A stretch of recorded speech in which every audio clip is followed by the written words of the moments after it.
Here's Truffert for Bournemouth, across the face of goal it goes, it takes a deflection, and Bournemouth, who have got such a wonderful record against Arsenal in recent times, have dealt them another blow here. And it goes from Madueke towards the near post. Zubimendi trying to keep it alive, Gabriel puts it back into the mix, appeals for handball, Michael Oliver points to the spot. It's unfortunate for Bournemouth, but it is what it is, it's a handball. Arsenal level here.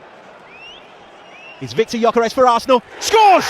And they can put the disappointing start behind them, and it's that man again, Victor Gyökeres. Behind the flag, stayed down temporarily, Victor Gyökeres scores, but then the flag goes up. And Wilson helps that on to Scott, and Bournemouth are in front. They've cut through Arsenal there far too easily, and Arsenal now have it all to do.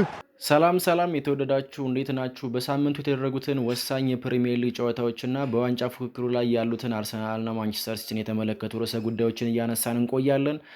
በመጀመሪያ የአርሰናልን ጉዳይ እንመልከት። በአርሰናልና በቦርንመዝ ጨዋታ ላይ የአርሰናሉ በረኛ ዴቪድ ራያ በቡድኑ ውስጥ ሶስተኛው ከፍተኛ ኳስ የነካው ተጫዋች ነበር። በጨዋታው ላይ 60 ጊዜ ኳስ መንካት ችሏል። ከነዚህም 60 ኳሶች ውስጥ 38 ኳሶች ከአርሰናል ተከላካዮች ወደ ኋላ የተመለሱ ወይም ደግሞ ባክ ፓስ እየተደረጉ ነበሩ። ይህ እንግዲህ ጨዋታው ምን አይነት መልክ እንደነበረው በግልጽ ያሳያል። አርሰናል ከኋላ መስርቶ ለመውጣት ቢሞክርም በቦርንመዝ ከፍተኛ ጫና ምክንያት ብዙ ኳሶች ወደ ራያ ይመለሱ ነበር። ይህም እንግዲህ አርሰናልን ለተጨማሪ ጫና አጋልጧል ማለት ይቻላል። ግብ ጠባቂ በዚህ ደረጃ በጨዋታ ግንባታ ላይ ሲሳተፍ የተቃራኒ ቡድን አማካይ ክፍልህን በተሳካ ሁኔታ አንቆ መያዙና ኳስ ወደ ኋላ እንድትመለስ ማስገደዱን በግልጽ ያሳያል።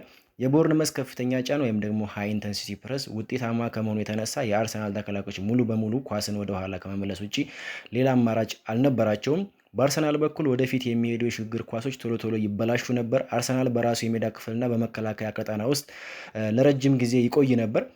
ቦርንመዞች የአርሰናልን የኳስ ቅብብሎች አንድ ለአንድ ወይም ደግሞ ሰው በሰው ማንቱማን ማርክ አድርገው በመያዛቸው ራያ ጫና በስቶበት ነበር። ራያ ሁለት ትልቅ ስህተቶችንም ሲሰራ ተመልክተናል። ቦርንመዞች እንግዲህ ራያን ዋና የጨዋታ አቀናባሪ እንዲሁም በማስገደድ አርሰናልን ቀርፋፋና ሊገመት የሚችል እንቅስቃሴ ውስጥ በማስገባት ሙሉ 3 ነጥባቸውን መውሰድ ችለዋል። እንግዲህ ቦርንመዞች ረጃጅምና የአየር ላይ ኳሶችን በማሸነፍ አደገኛ ቅብብሎችን እየተባበቁ በማጨናገፍ ኳስ በተነጠቁ ቁጥር በፍጥነት በማስጣል በመልሶ ማጥቃት አደገኛ ሆነው አምሽተው ነበር። እንደው ለማነጻጸር ያህል በአርሰናል በረኛና በማጥቃት ተጫዋቾቹ መካከል ያለውን የስታቲስቲካል ዲፈረንስ ወይም ደግሞ ቁጥራዊ ልዩነት ስንመለከት ቀደም ብዬ እንዳነሳው ዴቪድ ራያ በጨዋታው ላይ 60 ጊዜ ኳስ መንካት ችሏል። ከነዚህም ውስጥ 38ቱ ኳሶች ባክ ፓስ የተደረጉ ነበሩ። በሌላ በኩል የማጥቃት ተጫዋቹ ጋብሪኤል ማርቲኔሊ ለ50 ደቂቃዎች ተጫውቶ ኳስ መንካት የቻለው 9 ጊዜ ብቻ ነበር። እንግዲህ ዴቪድ ራያ ከፊት መስመር ወይም ደግሞ ከማጥቃት ተጫዋቹ ከማርቲኔሊ አንጻር ከ7 እጥፍ በላይ ኳስ በመያዙ ቦርንመዝ የአርሰናል የማጥቃት መስመር ምን ያህል ተቋጥቶ እንደነበር በግልጽ የሚያሳይ ነው። እንግዲህ በአጠቃላይ አርሰናል ጥራት ያላቸው ድሎችን ከመፍጠር አንጻርና የተፈጠሩ ድሎችን ከመጠቀም አኳያ ደካማ ነበር ማለት ይቻላል። በቅርብ ካደረጋቸው 4 ጨዋታዎች በ3ቱ መሸነፉ ለአርሰናሉ አሰልጣኝ ሚኬል አርቴታና ለተጫዋቾቹ ትልቅ የቤት ስራ ይሆናል ማለት ነው። ማንቸስተር ሲቲን የተመለከቱ ነጥቦችን ወደምናነሳበት ርዕሰ ጉዳይ አልፈናል። ማንቸስተር ሲቲ በስታንፎርድ ብሪጅ ቼልሲን 3-0 በሆነ ሰፊ ውጤት በማሸነፍ የፕሪሚየር ሊጉን የዋንጫ ፉክክር ዳግም እንዳንሰራራ ወይም ደግሞ በጉጉት እንዲጠበቅ አድርጎታል። በፔፕ ጋርዲዮላ የሚመራው ማንቸስተር ሲቲ በመጀመሪያው አጋማሽ ያለ ጎል ቢለያይም በሁለተኛው አጋማሽ በ17 ደቂቃዎች ውስጥ ባስቆጠራቸው 3 ጎሎች ድል ቀንቶታል። ይህም እንግዲህ ከሊጉ መሪ አርሰናል ጋር ያለውን ልዩነት ወደ 6 ነጥብ እንዳጠብ አግዞታል። ጨዋታው የሁለት አጋማሽ ጨዋታ ነበር ማለት ይቻላል። በመጀመሪያው አጋማሽ በሲቲ በኩል የተሻለ የኳስ ቁጥጥርና የበላይነት ብንመለከትም ቼልሲ የተሻለ ጎል ዕድሎችን ፈጥሮ ነበር። ለምሳሌ በ16ኛው ደቂቃ ማርክ ኩኩሬላ ከጃኦ ፔድሮ የተሻገረለትን ኳስ ቢያስቆጥርም በቪኤአር ውሳኔ ከጨዋታ ውጭ በመሆን ተሰርዟል። እንዲሁም በኮል ፓልመር እና በፔድሮ ኔቶ የተፈጠሩ ሌሎች ዕድሎችም ነበሩ። እንግዲህ የጨዋታውን ዋና ጥፋት ፖይንት ስንመለከት ከእረፍት መልስ የሲቲ ተጫዋቾች በከፍተኛ ተነሳሽነት መጫወታቸው ነበር ማለት ይቻላል። ፔፕ ጋርዲዮላ ለተጫዋቾቹ ምን እንዳላቸው በግልጽ ባይታወቅም በሜዳ ላይ ያሳዩት ፐርፎርማንስ እጅግ አስደናቂ ነበር። በተለይም ደግሞ ራያን ቸርኪ ለሁለት ጎሎች መነሻ የሆኑ ኳሶችን ማመቻችቶ በማቀበል ድንቅ ብቃቱን አሳይቷል። 3ቱ የሲቲ ጎሎች የተቆጠሩበትን አጋጣሚ ስንመለከት እንግዲህ በ17 ደቂቃዎች ውስጥ የተገኙ ነበሩ። በ51ኛው ደቂቃ ኒኮ ራይሊ ከቸርኪ የተሻገረትን ኳስ በግንባር በመግጨት የመጀመሪያውን ጎል ማስቆጠር ችሏል። ከ6 ደቂቃ በኋላ በ57ኛው ደቂቃ ማርክ ጉሂ ከቸርኪ የተቀበለውን አስደናቂ ኳስ በሚገርም አጨራረስ የቀድሞ ክለቡ ላይ ሁለተኛውን ጎል ማስቆጠር ችሏል። በ68ኛው ደቂቃ የቼልሲው ሞሲስ ካሲዶ የሰራውን ስህተት ተጠቅሞ ጀርሚ ዶኩ ሶስተኛውን ጎል በማስቆጠር የሲቲን ድል አረጋግጧል። በዚህም አጋጣሚ እንግዲህ ቼልሲ ወደ ጨዋታው የማይመለስበት እድል የተፈጠረበት ነበር ማለት ይቻላል።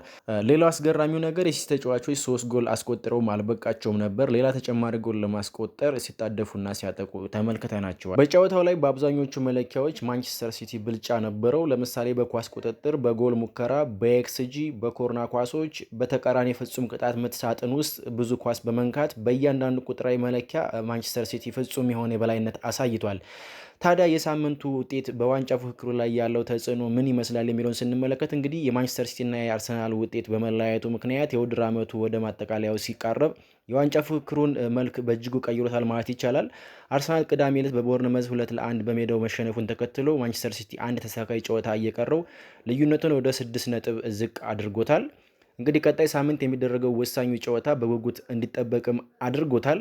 የፕሪሚየር ሊጉን ዋንጫ አሸናፊ የሚለየው በሚቀጥለው እሁድ በኢትሃድ ስቴዲየም በሚደረገው ጨዋታ ሊሆን ይችላል።